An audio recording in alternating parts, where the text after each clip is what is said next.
The house sat at the edge of the woods, its dark windows staring out like vacant eyes. The real estate agent had been quick to speak of its history. Nothing unusual, just an old house with a few quirks. "It's perfect for a family," she'd said, smiling a bit too brightly. But after all the moves, after all the starts and stops, Daniel had been willing to ignore the agent's odd behavior. They'd found the perfect place. The first night in the house was quiet. Daniel and his family, his wife Clara, their daughter Lily, and their newborn son Jonah settled in. The house creaked, settling under the weight of its age, but Daniel felt an inexplicable calm. It was good to be away from the noise of the city, to begin anew in a place untouched by memories. Little did he know those memories would soon be erased by something far older. The nightmares started the second night. He woke up in a cold sweat, his heart racing, eyes wild. In the dark of his room, he swore he saw shadows, shifting, moving in unnatural ways. At first, it seemed like nothing, just the remnants of a bad dream. But every night after, they grew worse. The shadows, stretching in impossible shapes, whispered at the edges of his vision. And then the noises started. At first they were soft. Footsteps in the hallway outside his bedroom, then a thump, followed by a scraping sound from below. He tried to rationalize it. Old pipes, wind, maybe even rats. But the sounds grew more distinct.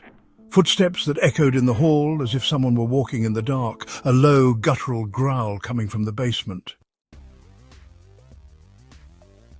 The basement. Daniel never went down there. He didn't have to. The door was locked, and his instincts told him to leave it that way. Something felt wrong about it. The air was colder there, even on the warmest days.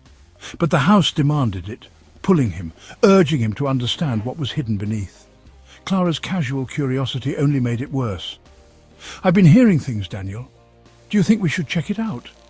He couldn't bear to even think about it, not yet. But things were happening. Clara would wake up covered in scratches, her skin bruised with no memory of how it happened. Lily started speaking of a man in the shadows, her innocent words sending shivers through his spine. The temperature in the house fluctuated violently. Sometimes it would feel suffocatingly hot, and other times so cold Daniel could see his breath, even with the heat cranked high. The pressure kept mounting day by day. The house was no longer just a house. It had become a thing, a living, breathing entity that devoured the soul. And with every passing hour, Daniel could feel the hold it had on him tightening like invisible hands around his throat. Then the first real horror hit. He awoke one night to find the house silent, too silent. His heart raced. He ran down the hallway, rushing toward Lily's room, but the door was locked from the inside. He kicked it open, only to find her bed empty, the sheets twisted, stained with something that wasn't water. The smell in the air was thick, metallic, and unnatural. His pulse pounded in his ears as he rushed down the stairs through the house until he came to the basement door. It was wide open. The shadows inside the basement were alive.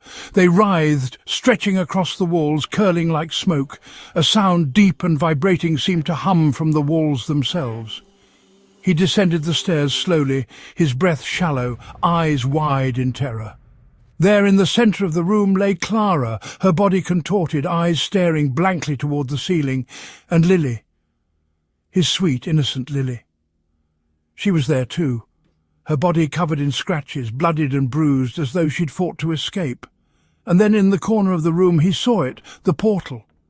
It was a swirling mass of darkness, something neither natural nor earthly, a swirling abyss that seemed to consume everything in its path. The thing that had been tormenting him, tormenting his family, was real. Daniel didn't understand how or why, but something whispered in his ear, urging him to act, to stop the suffering. It promised release. The shadows around him seemed to reach out, beckoning, drawing him closer to the portal. The whispers grew louder. They told him he had to make a choice, to end it all, to stop the demon from devouring them, to save Clara and Lily. But at what cost? The ritual, the blood, the offering? It would end the nightmare, they promised. They needed an offering, a willing sacrifice, something pure, something innocent. His eyes moved to Jonah, the baby in his crib, lying still, unaware. He couldn't remember how long he stood there, his hand shaking as he reached toward the baby. The darkness inside him, the thing that had slowly taken root in his mind, whispered louder. Jonah's cries were swallowed by the sound of the portal, his cries becoming a distant memory. He placed his hand on the boy's chest, feeling his tiny heartbeat, and without a second thought, the final sacrifice was made. The house quieted. For the first time in weeks, Daniel felt relief. He collapsed to his knees, tears streaming down his face, knowing it was done. He had stopped the demon. He had saved his family. The nightmare was over. But then came the sound of sirens. Suddenly the door to the basement was kicked open. Officers flooded in, their faces shocked as they looked around the room. They saw the bodies, the blood and the chaos. They saw Daniel kneeling, trembling, eyes wide and unblinking, but there was no sign of the demon, no swirling portal. The basement was cold, empty, just a basement. The officers handcuffed him, dragged him out into the light. But in the daylight the house seemed different. No longer a dark, suffocating thing, just an old, empty home. They would never understand what had happened in that basement. They would never know the horrors that had plagued him, that had driven him to this. But it didn't matter. The truth that Daniel had finally accepted, was this. There were no demons, no portal, no supernatural force.